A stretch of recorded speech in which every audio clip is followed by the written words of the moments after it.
We have more tariff tomfoolery on our hands, ladies and gentlemen, as Trump recently rescinded what he likes to call his reciprocal tariffs on many imported goods. So some of the goods, guys, he is targeting include beef, coffee, tea, spices, tropical fruits, cashew nuts, and fruit juices. That's not the exhaustive list, but that are just some of the main ones he is focused on. Now, guys, since January, when he has taken office, or when he took office, beef is up about 14%. Coffee is up nearly 20%, and beverages at large are up around 4%. Now, the reasoning for the rescinding or taking back of these tariffs is he said that these items are not widely produced in the states, and therefore it would be difficult to make that industry here in America. And also the goal of this tariff, the administration is saying, is to address the rising cost of grocery prices that we have seen as American consumers. But it's kind of strange to me because he just said that affordability was a con job by the Democrats. So why would you address it if it's not a real thing? I don't know. Maybe he's just lying, perhaps. But I'm also further confused because, guys, remember on the campaign trail, and even after he was elected, when he's been enacting these tariffs, he has been telling the American people that other countries pay the tariffs, right? It's not us. It's not the importer who then passes down the price to the consumer, right?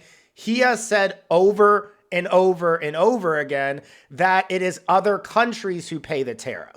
So why in the world, if you're trying to address prices domestically, would you remove tariffs from countries, according to him, that are paying it?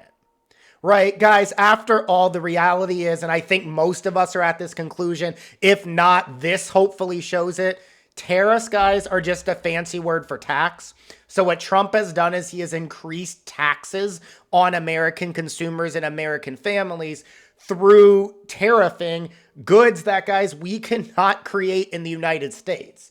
So there are times, guys, when tariffs can be used. I've said this over and over again on this podcast. It is when you are targeting specific industries that can be can exist within our borders. It is not tariffing places, for instance, imports on bananas, which, guys, we just do not have the infrastructure to compete with the banana farms, for instance, in Central and South America, right?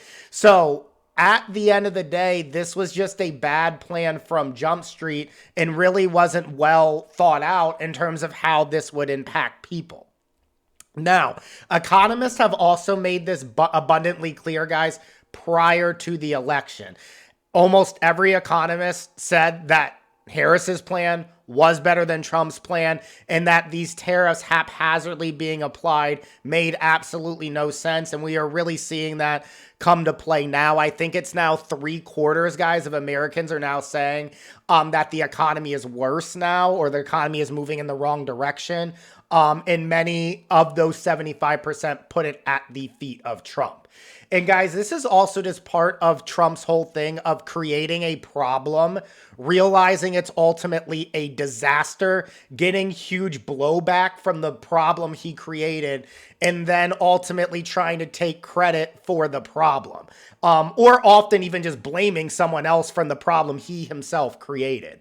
And guys, think about what he's doing there. He's hoping the American public is just stupid, right?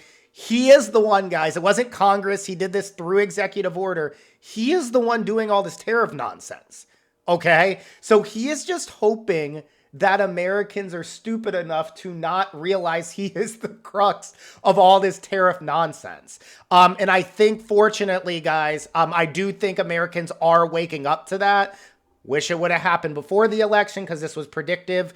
But nonetheless, I do think more and more people are waking up to the fact he is causing this disaster largely through this tariff policy. And guys, I'm just going to jump ahead now to the bottom line. We, as everyday Americans, have been screwed by all of this tariff nonsense. We have an administration who is enriching themselves, not even like blindly. They're doing it directly in the open, not just through, the big, beautiful bill and taking money from the poorest and transitioning it to the richest, but through like their crypto nonsense. They are just they don't even care about breaking laws anymore. They're doing it directly in the open, while doing virtually nothing to help the working class. And once again, guys, tariffs, as I said earlier, they're just another word for tax. So he has increased taxes on working Americans while in turn slicing taxes for the rich and exploding the deficit. Guys, if we want to address the deficit, you can bring in billions of dollars very quickly by just taxing the rich a few more percentage points. But that is never what our elected representatives do. It's never tax the rich, although, you see American after American screaming after town hall at rallies to tax the rich. It just seems like we are not being listened to. And then what is also done from time to time, guys, you see this? They'll do things like dangle like $2,000 checks out there to give hope, while in the meantime, American families are paying more out of pocket than ever before, as if a one-time $2,000 check, which I doubt anyone's ever going to see that, but even if it does happen, acting like that will fix the affordability crisis we have in this country. We actually need comprehensive legislation that goes after corporations, that goes after the billionaire class, if we hope to actually tackle affordability at its root cause in any meaningful, long-term, substantial way. And the fact, guys, that wages and salaries have not kept up with the cost of inflation, with the cost of living, with the cost of college, with the cost of owning a home, with the cost of healthcare. Any essential things that we need, our wages and salaries have not kept up with that. So until that is addressed, we're going to be in the same hamster wheel over and over and over again.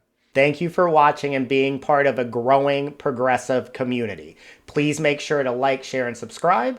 And if you have the time, check out some of my other episodes you can see around me. Thank you.